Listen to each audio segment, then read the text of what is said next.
Don't give it away, take it away, be assertive and likable, and then make your opportunity the bridge between where they are and where they want to be. And if you can do this, it's going to be a lot easier for you to go out there and recruit people.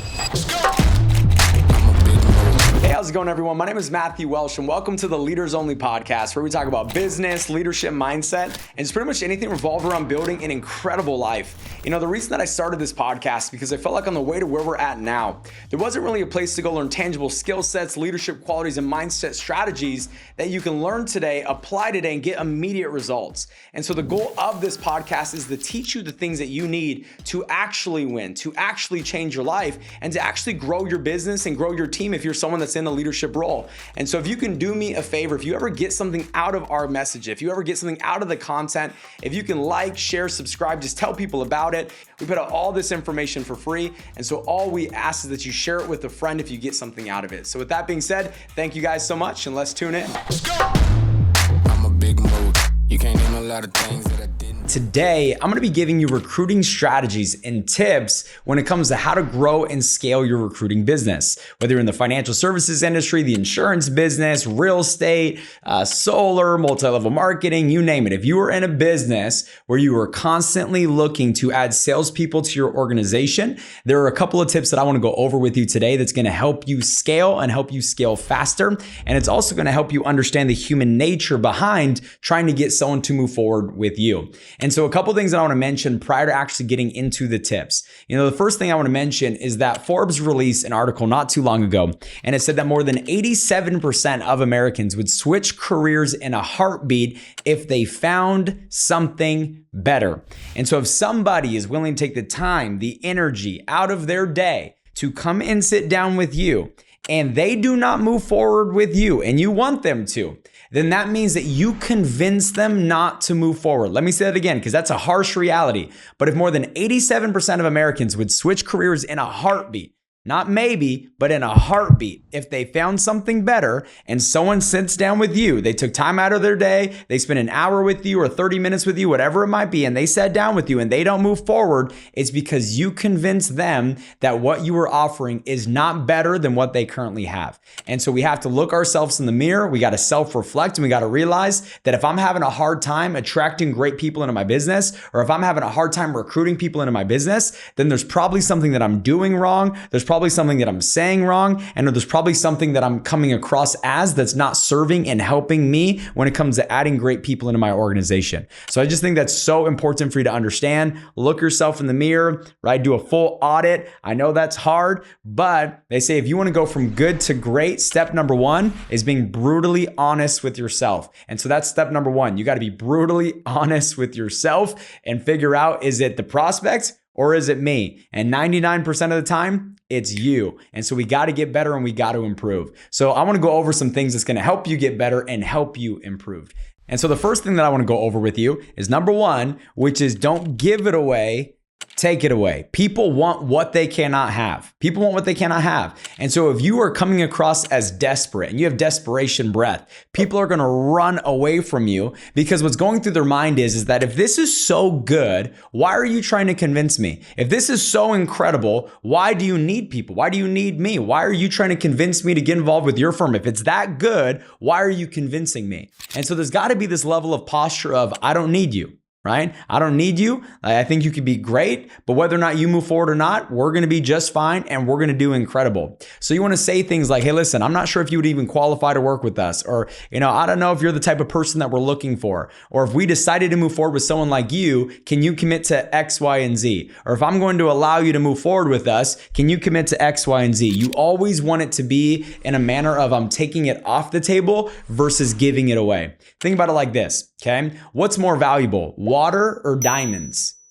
In my opinion, water is way more valuable because you will die if you don't have water, but you can live without diamonds. Then how come people go out of their way to attain diamonds, but when you turn on the shower, you just let the water flow and flow and flow and flow until it gets hot, even though you can't live without that water? It's because one thing is easily accessible and the other thing is harder to get. So I want you to treat your business like a diamond, where you make it hard to get so that way not everyone can have it. The second recruiting tip that I want to give you is be assertive but likable. Let me say it again. You want to be assertive and likable, not just assertive and or not just likable. I know a lot of people, they go into a recruiting space and they're extremely likable. But because they lack the posture of assertiveness, right? People friend zone them and they no longer have leverage and or they lose their authority and or ability to take something off the table because they're officially friend zoned. But then I see people on the other side of things where they're super assertive, and guess what? People don't like them because they're too aggressive, they're too intense, they're too assertive. They make you feel too much like they're not needed. And that makes people not want to be in business with you. I mean, think about it. If I'm going to get recruited into your business and if I'm going to join you in business, that means that I'm going to be spending every day with you. So if I'm in a recruiting interview with you and I don't like you and or you're not the type of person that I want to hang around or be around all the time, well then guess what? I'm probably not going to join you in business. So it's very important that whenever we are conducting any type of interview to bring someone into our organization and or into our business, that we are both assertive and likable. We are assertive from the fact that we take things off the table. We come across as if we don't need them. We come across of, hey, listen, I'm in the position of authority here, but not in like an arrogance, egotistical, I'm the man or, I'm the woman type of way, if that makes sense, right? But just an assertive, hey, listen, you can't walk over me. I'm leading this conversation, right? I have the opportunity. You don't have the opportunity. I'm going to be doing you a favor if you work with us. You're not doing me a favor. So there's that assertive side of things, but then there's also the likable side of things where you're smiling, where you're laughing, where you actually connect, where they can tell that you're a good person, where they can tell that you're an honorable person, an integrity driven person, a fun person, somebody that they would want to hang out with and maybe go get a beer with, right?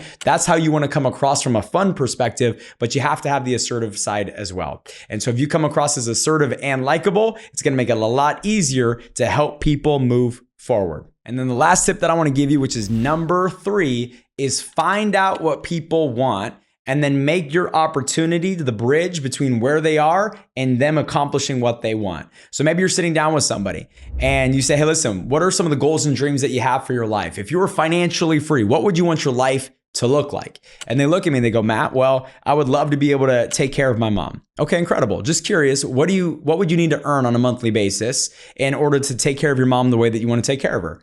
Well, I need to earn $10,000 a month. Okay, excellent. And in your current job right now, how long would it take for you to get to a point where you can make $10,000 a month? Or would you say that it's not possible at all? 9 times out of 10, they'll say it's not possible at all, or it's going to take 5, 10, 15, 20 years. Okay, so if I can help you within the next 60 to 90 days, get to a point where you're making an additional $10,000 a month with us. Obviously, it's going to require some work. Obviously, you're going to have to learn what we're teaching you. And obviously, you're going to have to become skilled at this. But if I can help you get to a point in the next 60 to 90 days where you're bringing in that $10,000 a month, where you can take care of your mom, how important would that be to you and your family? And how good would that feel for you? And they go, oh, that would feel incredible. I said, well, here's the deal.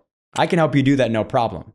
That's simple. Right? I've helped a lot of people get to a point where they can make $10,000 a month, $10,000 a week, $10,000 a day. Some people even making $10,000 an hour. We've helped a lot of people do this. Now it's just a matter of whether or not we want to move forward with you. So what did I do there? I figured out what they wanted. In that scenario, they wanted to take care of their mom. Once I figured out what they wanted, I made the business the bridge between where they are and where they want to be, which is in a position where they can take care of their mom.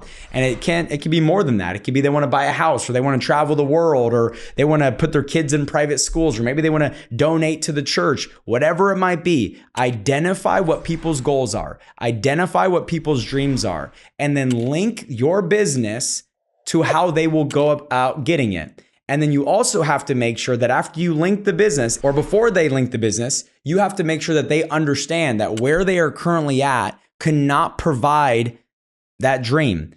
So either before you link the business to that goal or dream, or after you link the business to that goal or dream, it is very important that you help them understand that where they are at, where they're working, their current job will not help them accomplish that goal and dream. And if you can be very clear about that and or help them identify that it's clear that they will not get that goal, then all of a sudden it becomes a lot easier to recruit them. So one of the questions that I always like to ask when I'm trying to recruit somebody, I say, hey, listen, just curious, if you were financially free, what would you want your life to look like?